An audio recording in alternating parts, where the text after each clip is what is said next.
Today I am joined by my colleague, Rebecca Simeone. She is going to be in the chat.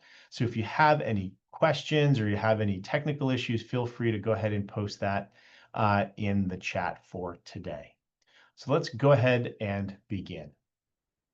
Welcome everyone to today's presentation from Application to Acceptance at Bentley Blueprint. My name is Gordon Berridge. I am the Senior Associate Director of Admissions for the McCallum Graduate School of Business here at Bentley University. I've worked here in the admissions office for almost 12 years, and I've been working in higher education admissions for about a little more than 20 years now. And in that time, I have reviewed thousands of applications. So over the next half hour or so, I'm going to be reviewing our application process with you and providing with you what I hope is some really useful tips in helping you present your very best application. And during today's presentation, please feel free to submit your questions by using the Q&A button at the bottom of your screen. During today's session, I will also be asking a couple of questions as well, and you can go ahead and you can use the chat feature to go ahead and respond to those emails. So just some interesting statistics about Bentley University. In the 100+ years we have been teaching business, we have produced more than 67,000 alumni who live and work all around the world.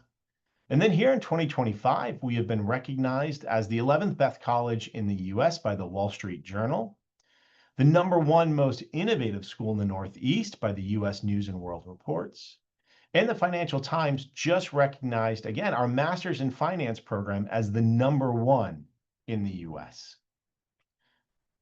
So let's start with a quick question.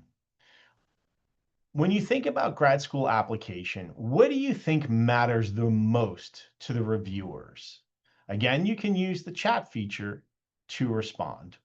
So you can go ahead and put in there what you feel is the best or what you think is the most important to reviewers.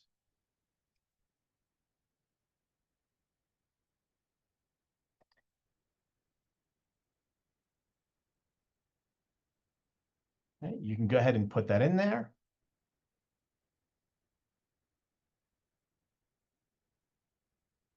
So we have a lot of different pieces that could be part of the application. We have maybe some people feel like the personal statement, maybe your academic record, like your GPA, or maybe some test scores. Perhaps it's your letter of recommendation, your personal experience.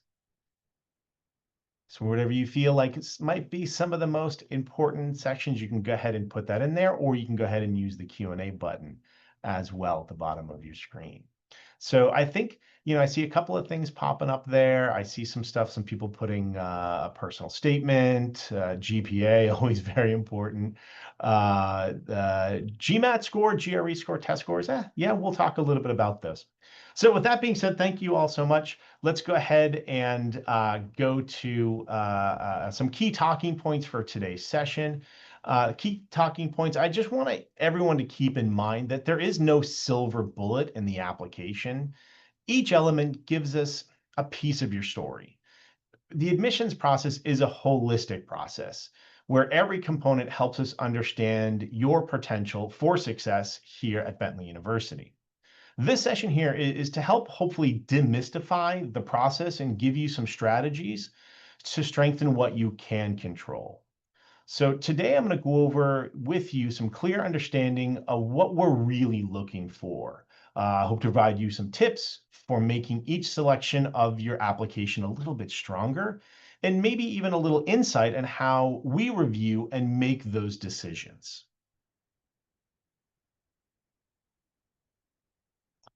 So our application process, let's start here with just getting a list of what we're looking at holistically. So we're going to take a look at your resume and your LinkedIn profile.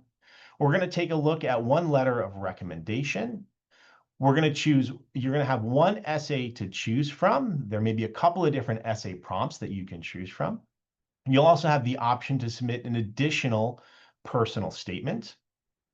We will take a look at the GMAT or GRE if you decide to submit one. Please note this is optional as part of the application. However, if you do submit one, A GRE, we're typically looking for around a 318 with at least a 159 in your quantitative section. And on the GMAT, really at the lowest level, it's a 550, but really we want to see at least 600 plus in those GMAT scores.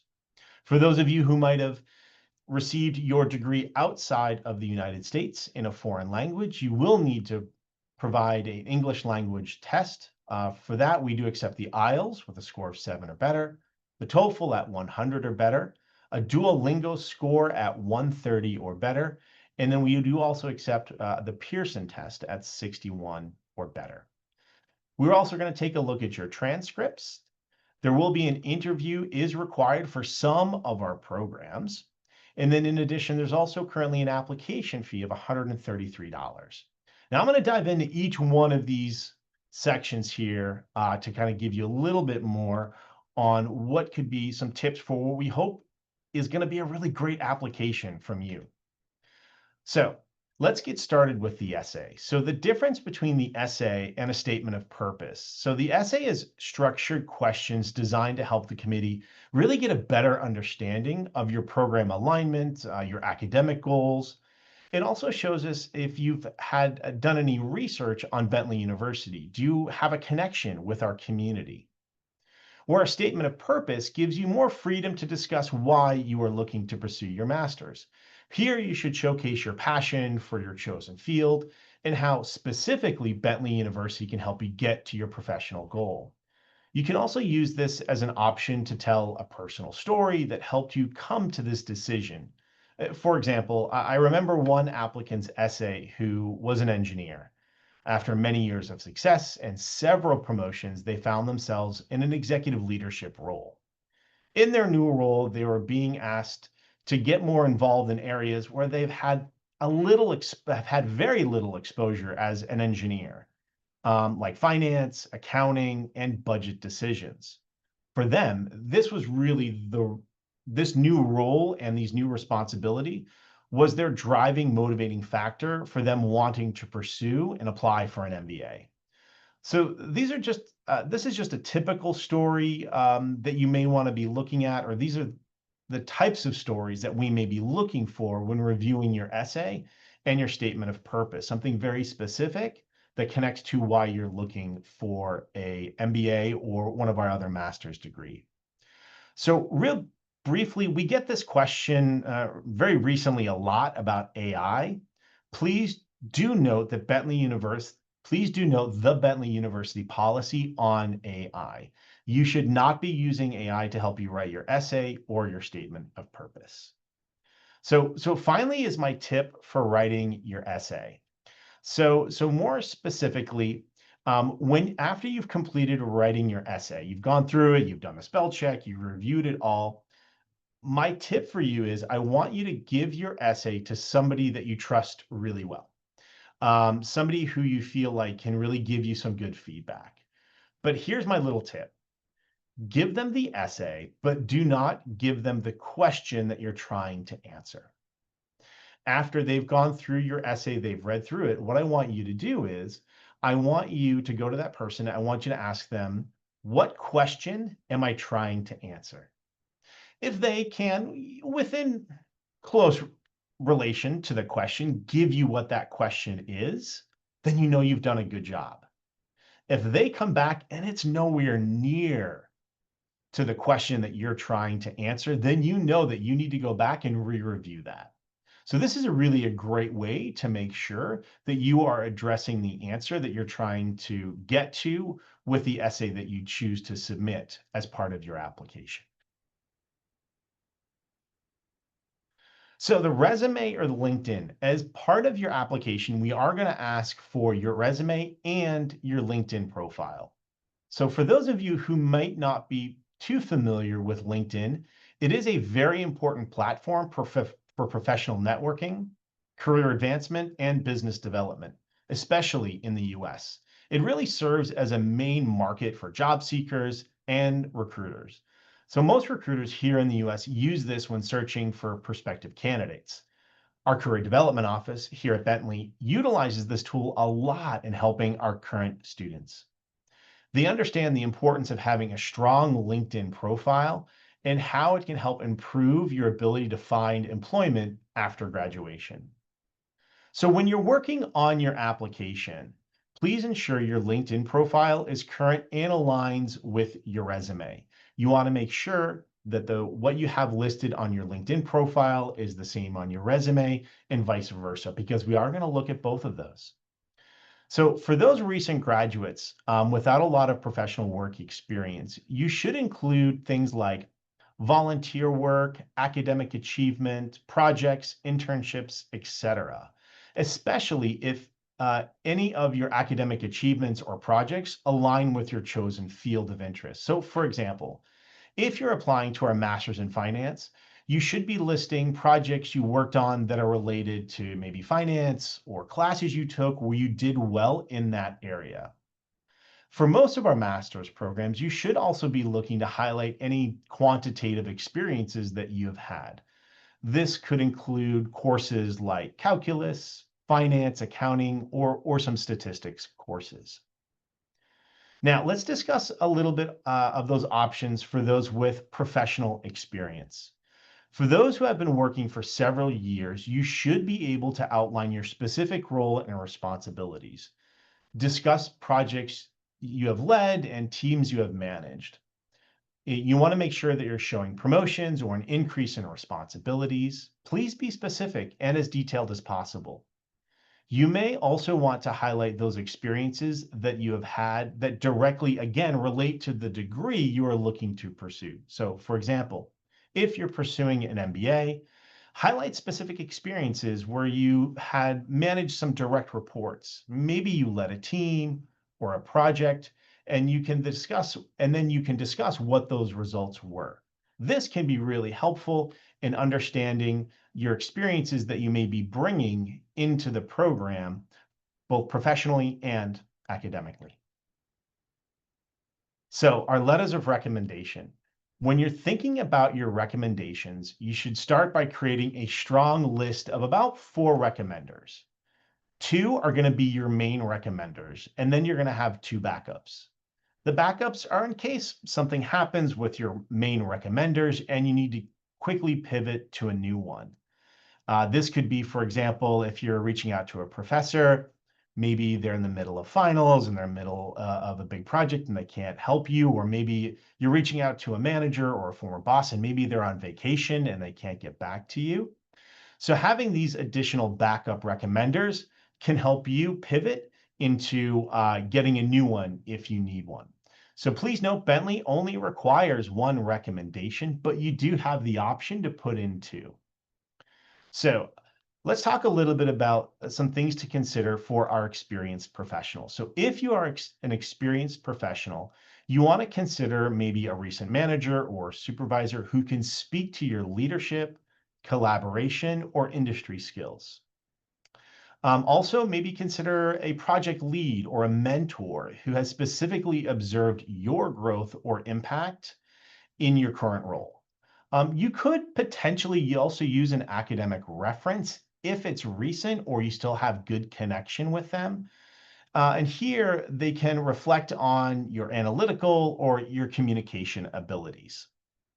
So if you're a recent graduate, you should consider maybe a faculty member who knows your academic strengths and drive. You can also consider an internship supervisor, maybe a part-time employer, or a volunteer coordinator. You could also consider maybe a club advisor or a mentor, again, who saw you take initiative and really be able to demonstrate some leadership abilities. So here's my tip. Once you have your list, make sure you reach out and ask them if they're willing to be your recommender. That's really important.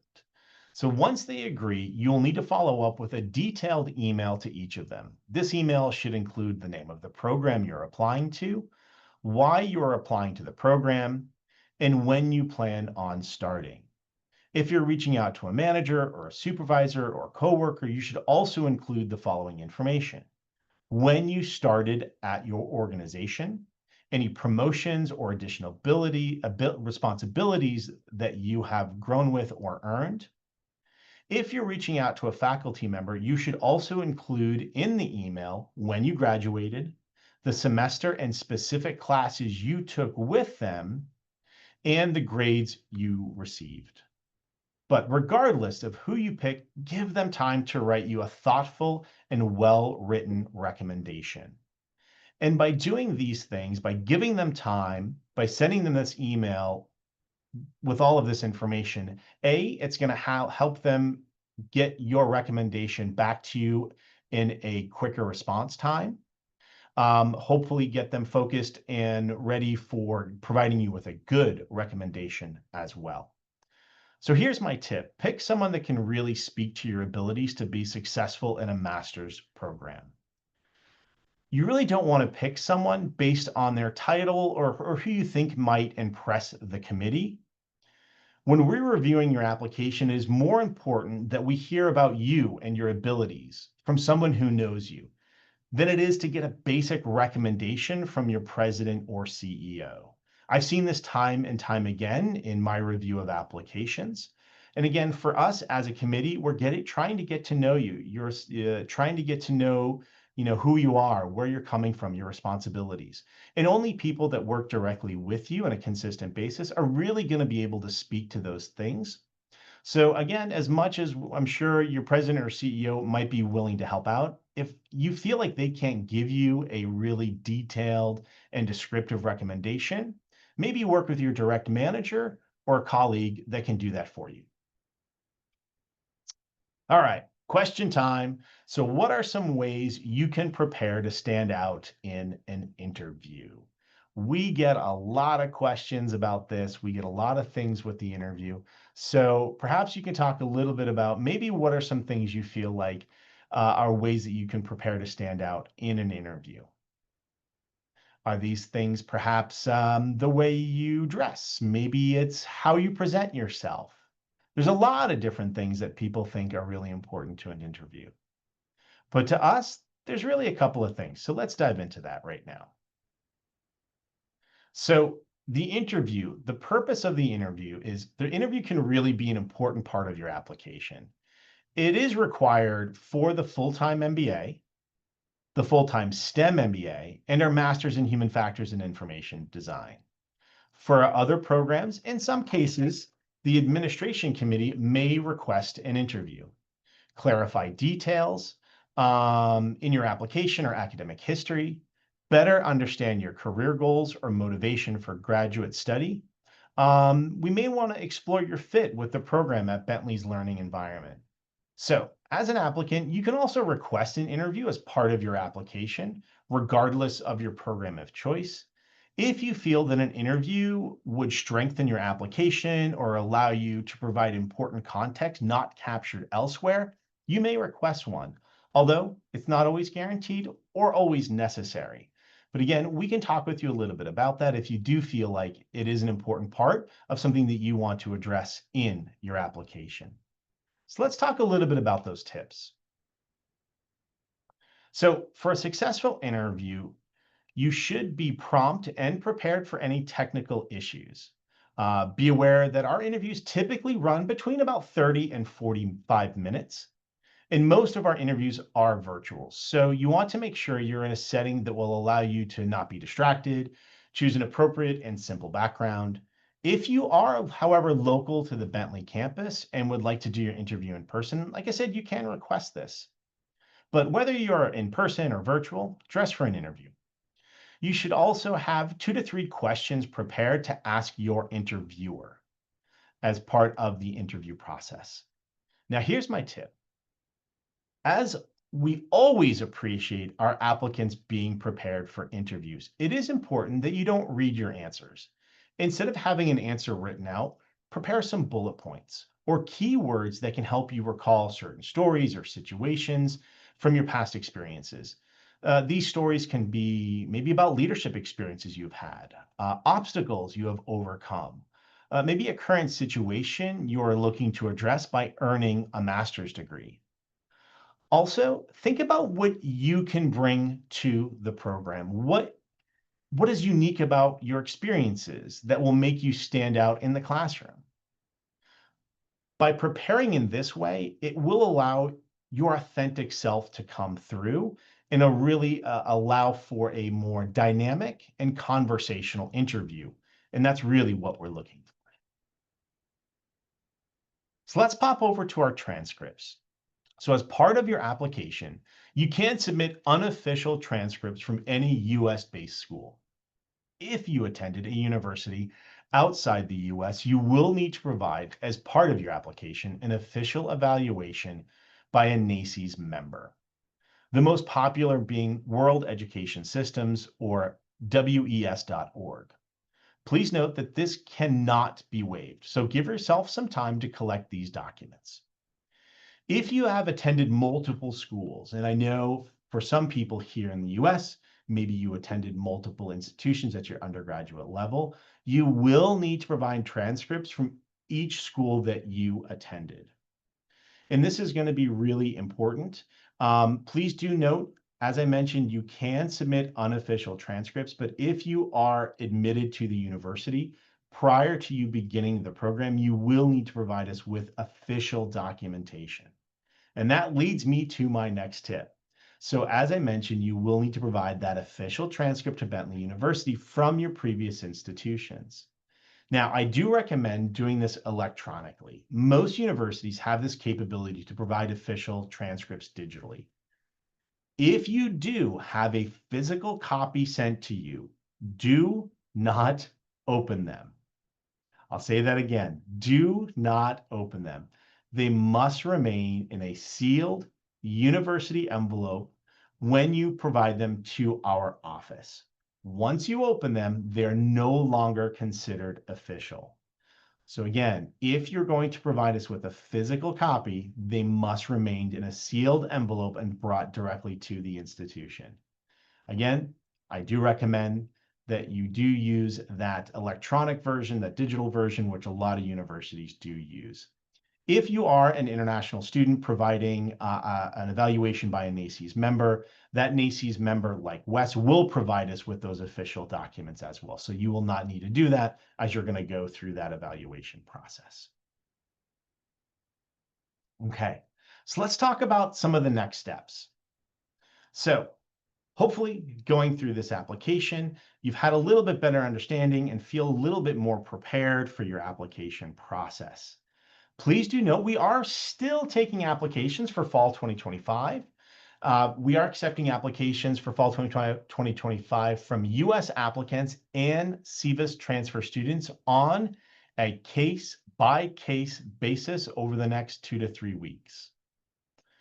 The spring 2026 application is now available, and the fall 2026 application will be available starting August 15th, so in just a couple of days. For our spring priority rounds, you can see them here.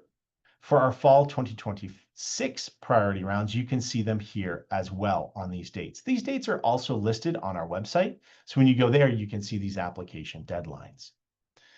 So there is an application fee discount codes. They can be available for our spring and fall terms. You can reach out to one of our admissions committee members here and one of our admissions officers, and they can talk with you about opportunities to get a discount code to submit your application at a discounted rate. So here, we're here to help you navigate the full application process. And so some of the things that we can do, we can schedule a one-on-one consultation with you where you can get, really get some personalized guidance on the program fit, timing, the next steps. We can talk to you about different opportunities of exploring those fee discount codes. So during that one-on-one consultation, you can ask us about how you may qualify for one of those. We can also clarify requirements and help strengthen your application, from maybe choosing a recommender to obtaining your transcripts. Please lean on us. We're here to help. We can also connect you with resources. So whether it's financial aid information or insights from a current student, we're able to help point you in the right direction to obtaining that information. And finally, your journey is unique. Let us help you personalize your path to Bentley by staying in touch with us. So we have several different ways that you can do that. You can set up a consultation with one of our admissions officers. You can set up a student ambassador consultation with one of our current students attending university. You can also follow us on Instagram. You can follow us on LinkedIn. We also, for those maybe who are quite ready to do a full dive into a full degree program, maybe you just want to dip a toe in, you can join our executive and professional education courses. These are short term, sometimes only a few days, up to a couple of weeks, to really give you that experience of what it's like to attend university here at Bentley. All of those courses are taught by Bentley professors. So the Bentley professors that are teaching those courses are also the same ones who are teaching in our graduate school programs. So with that being said, we're going to pause right here. We're going to hop into the Q&A section because I do see some questions that are being put forth here. I'm also going to ask Rebecca to help me out if we do have any questions that pop up in the chat or on in the Q&A that I missed, please let me know. I am going to leave up the QR codes here so that people can use them. If you are watching us on your phone, you can go to bentley.edu/graduate, and you can also set up a consultation with either one of the admissions officers or with one of our ambassadors through our website as well. Again, that's bentley.edu/graduate. So our first question here, it says, on the transcript for people outside the US who have, whoops, looks like it was answered. That's great. Let me see here. Who have transcripts that allow the US standard GPA format, is it still necessary to have them evaluated? That is a great question.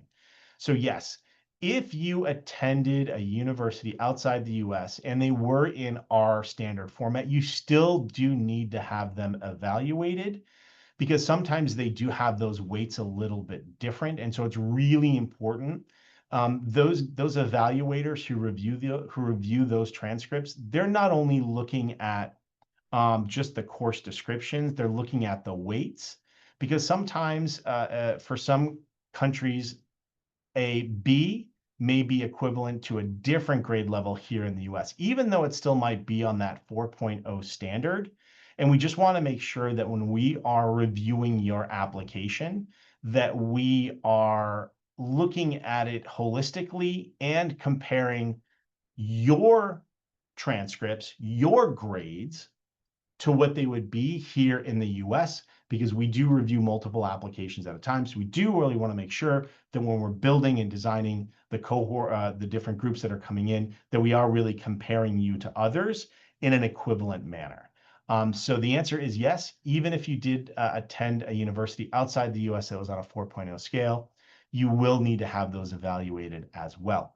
Once again, feel free to reach out to us. Happy to speak with you individually on this, where we can review those with you as you go through.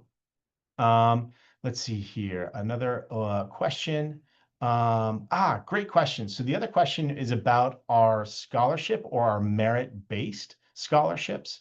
Our merit-based scholarships, so our scholarships are based on the overall quality of your application. That's why for those of you who are here today, hopefully this really does help to have you provide the best quality application you can provide, because that merit aid is based on the overall quality of everything that you're going to submit.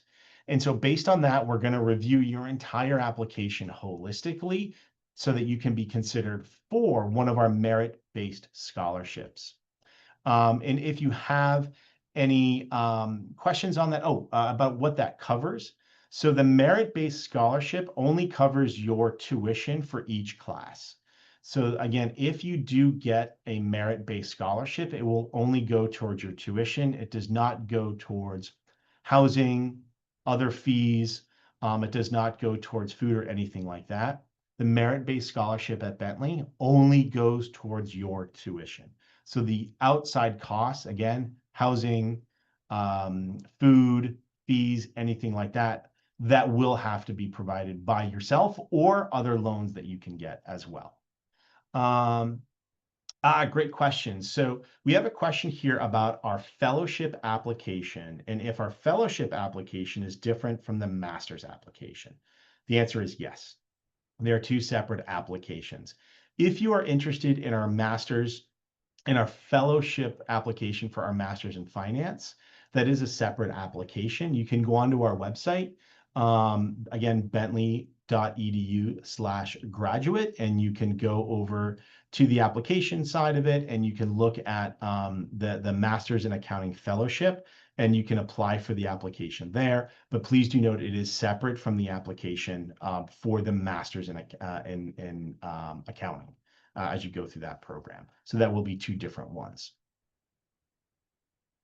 The next question here is there a graduate assistantship? Yeah, great question. We do offer graduate assistantships. Graduate assistantships are opportunities to work here on campus in one of our different departments or one of our professors.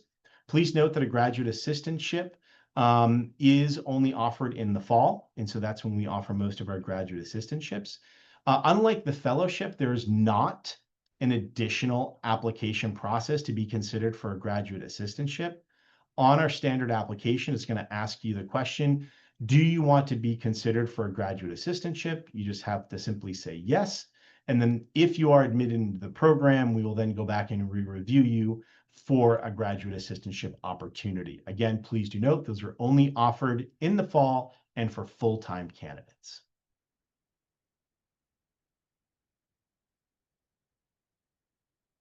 So the next question here is, how do I access graduate ambassador offers? Will it help cover my living expenses? Another great question. So if you are a graduate ambassador here in our office, we do hire current Bentley graduate students to work in our office. So when you're reaching out to set up a consultation with one of our student ambassadors, they are current students. That is an hourly paid position and it goes directly to you. Yes, it can help cover some of your living expenses. It by no means is going to cover everything. Typically, the positions here on campus, whether that's a graduate ambassador or one of our graduate assistantship positions, this is typically going to cover some of your costs, like a little bit of your food, but it's definitely not going to cover everything.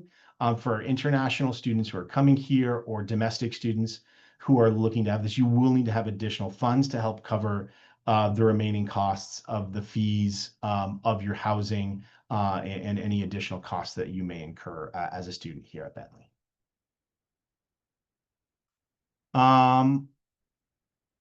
Great. So we have one here that says, are there any must-have qualifiers you look for in an admitted student? There's not one thing that really, says, hey, this person's definitely going to get in. It really is a holistic approach to reviewing your application. Hey, maybe a perfect GMAT score would definitely be very helpful and put you at the top of the list. But it really is holistic. We're looking at your work experience. You're looking at those quantitative abilities that you have. We're taking a look at your grades. We're really diving into your recommendations and essays. We really are taking a holistic approach. I will say there is kind of one must-have to being considered for Bentley University, and that is you must have a 4-year bachelor's degree. That is an absolute must. You must be able to provide documentation that states, like your transcripts, that you have the equivalent to a 4-year bachelor's degree here in the United States. So that is probably the one must-have that qualifies you to be considered for the program. But the rest of the application is really holistic. But again, things that help you stand out are things like quantitative abilities, quantitative courses, leadership experience, what you can bring to the program, unique perspectives, views, those types of things. And again, feel free to reach out, schedule a consultation with one of our admissions officers. We're happy to kind of talk with you a little bit about that. We can review your background with you and maybe give you some advice on some of those things that can really help you stand out in the application process. So this next question is again about the evaluation. If an applicant has previously done an ECE evaluation, ECE is a NACES member, if I'm not mistaken, and they do evaluations, and has a student copy of the evaluation, can you submit such a student an evaluation in lieu? So we can look at that with you. We would need an official we would need the official evaluation sent from ECE to the university. Um, we can review your application based on that, but we would need an official evaluation from ECE from them. So great question. So we can review it with you, but we would need that official evaluation sent directly from ECE. Again, it has to be directly from the evaluator to get sent to us. Great question.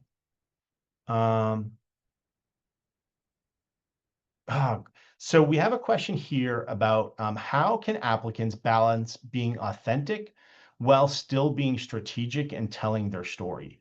So going back to some of the things I talked about in your interview can also be helpful in the rest of the application.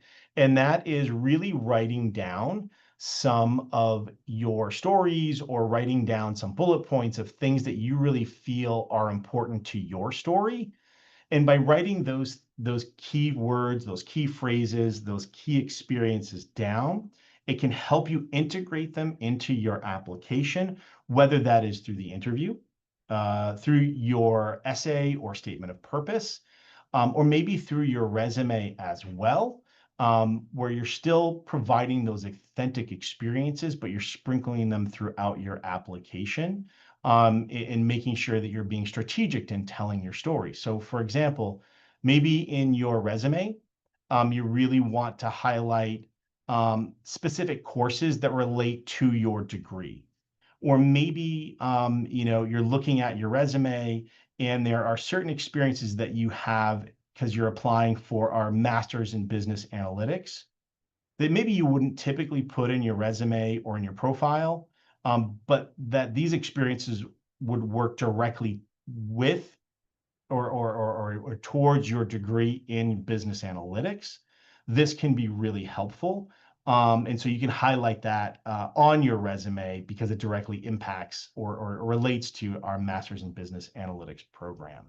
So that would be my advice there. And then if you're still not sure, again, schedule that time to meet with one of our admissions officers, and we can review that with you specifically in detail in a one-on-one session. All right. So the typical scholarship range and how much can it reduce the total cost of tuition? So it really does vary by program. It varies by term. This past year, it's for a really good candidate, we've seen about a 30% scholarship in that for really good applicants kind of across the graduate school. The minimum that you can get, well, the minimum is 0, but really that 30% is for a really strong candidate. And again, a strong candidate really highlights all of those different pieces that we talked about today. And so again, it would be a 30% reduction in the tuition cost. Right now, the cost is per course. The cost per course is $6,095. So if you're getting a 30% discount or a 30% merit aid scholarship, you were to reduce that cost per course by 30%. And I'm giving you cost per course because depending on the program that you're applying to, the number of courses can vary. So hopefully I was able to answer that question there. So the next question is about applying and when the best time to apply is, and if applying early gives applicants an advantage. Absolutely. So by applying in those earlier rounds, and I'll go back to this one here, by applying to those earlier rounds, it really does give students the best opportunity to be admitted into the program, especially for some of our more programs that have more competition in getting admitted to them. An example of this might be our Master's in Human Factors and Information Design. The earlier applicants really get a priority for that because if we get to the maximum numbers of students for a program. If we hit that, we may go to a wait list or close the admission or close the application total for that particular program. It doesn't happen often, but it can. So really submitting your application early can give you that early consideration and admittance into the program, which can do a couple of things for you. One, it gives you more time to prepare in starting your master's degree. The other thing it will help with, the application every year, every term, for the application, we do have a pool of scholarship money. We do really tend to give away more scholarships and higher scholarships in the earlier rounds. So the earlier you submit your application, the more opportunity or chance you have at earning a higher or better scholarship. Where lower in the rounds, the application scholarship or the scholarship from the applications can be smaller, and we may have less to give away. So applying early, really gets you considered for the program in case it gets full, gives you the opportunity to prepare to start your program, and then finally gives you the best opportunity at earning a scholarship as part of your program. Great question. So let's see here. We got a bunch of questions. These are really great. So I'm going to try to answer as many of these as I can. If I don't get to your question, I am going to save these questions. If you did provide your name, I will do my best to respond to you. If I don't get to your question, I am going to ask Rebecca if she can put our email address into the chat. It's applygrad, APPLYGRAD @bentley.edu. If we did not get to your question today, you can resubmit your question there, and we will make sure that we get this submitted as best as possible. Let's see here. Let me just go through this. So this question here is, what if you're applying before finishing your degree? If you're assuming it will be finished in the spring. Yes, you can submit your application before you graduate. Do please note you will need to provide proof of graduation before beginning in the program. So if you're going to be graduating, if you're graduating here in the US and you're graduating in May, which is typically around the time most universities graduate, and then looking to start in September of next year, you'll just need to be able to provide us with your final transcripts that has your date of graduation and confirmation on it before you begin in the program. So yes, you can apply before you graduate. Yes, you will get a decision before you graduate. But if you are admitted, you will, before you can start in the program, need to provide that documentation that states that you did and have graduated with your four-year degree. Let's see here. This is a question here. How much time should someone expect to spend preparing for their application? So one of the things is, once you begin your application, you do not have to finish it in one sitting. You can save progress on your application. So, if you're looking to submit your application for this spring, the application is open now. You can go in today, start your application, but maybe you want to work on it over the weekend. So you can take some time. Most people take, it really depends on them and how prepared they are. But I would give yourself a couple of weeks, whether that's to write the essay, gather your documents, get your recommendations submitted. Give yourself some time. The one thing you don't want to do is wait right up until the deadline. You might not be able to get in, and B, it really doesn't give you time to really submit that really well thought out, authentic application that we're looking for. And that can really, A, hurt your ability to get admitted into the program, or B, if you are admitted, hurt your opportunities at perhaps getting one of those merit-aid scholarships. So there is no one answer. If I had to give one, I'd say maybe a couple of weeks, but it should take however long it is you feel like you need to submit the best possible application. Let's see here. All right, we got a lot of great questions. So if an applicant doesn't have a traditional business background, how can they showcase those transferable skills? That's a great question. And so we do get a lot of applicants to a lot of our programs. I will say more heavier on the MBA side, that don't have traditional business background, and that's okay.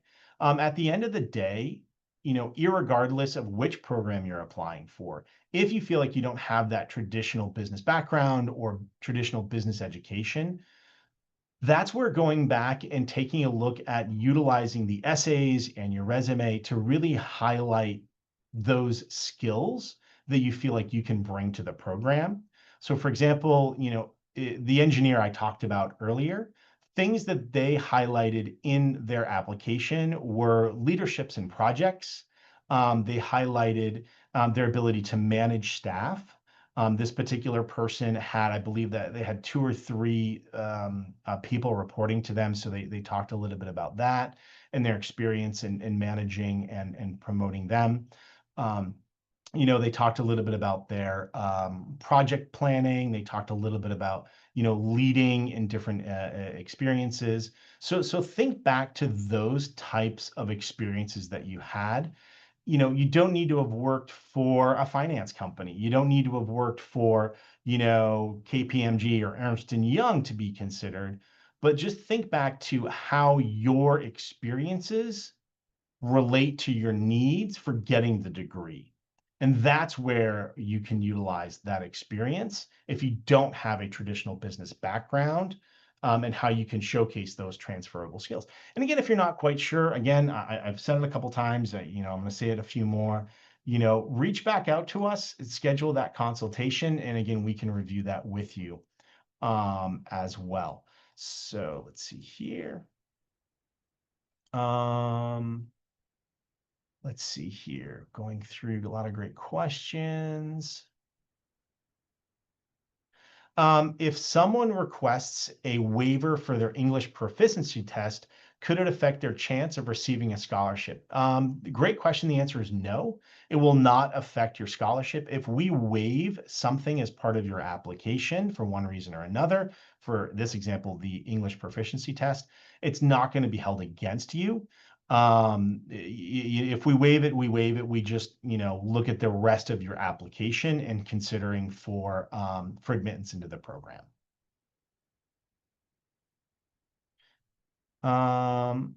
Let's see here.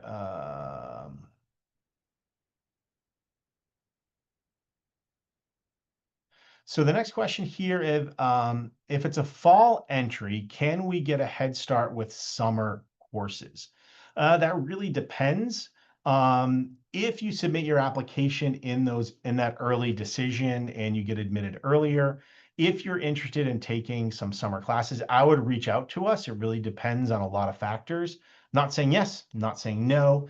Again, I would recommend if you are in that position where you submit your application early, reach out to us and we can discuss that with you at that time, what may be your options for maybe not starting classes in the summer as you go through. So it's a great question. Again, as we get a little bit closer to next summer, we can probably discuss that with you. Again, just reach out. I would reach out once you're admitted into the program. That'll allow us to have a deeper conversation about that. So I'm going to answer one more question here because we are getting to the end of our session today. But again, I'm going to ask my colleague, Rebecca, to try to copy some of these questions down, and we're going to do our best to get them answered. If you did submit them as an anonymous attendee, completely fine, and I didn't get to your question, again, you can resubmit your question to applygrad, applygrad@bentley.edu to get those questions submitted.